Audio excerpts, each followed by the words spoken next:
şad xəbər verim indidən. Dedilər xəstəsən, ölürəm ömrüm. Əl açıb Allaha şükür edəsən, mən sənin qəlbini bilirəm ömrüm.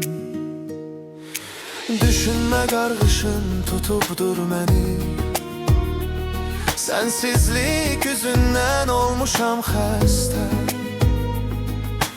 Mən özümə yer tapamıram, səninsə yerin var, gəl gözüm üstə. Bəlkə də bir gecə gələrsən deyə, evimin qapısı tən açıq qalır. Gəlməsən eybi yox, canın sağ olsun. Onsuz da çox sevgi yarımçıq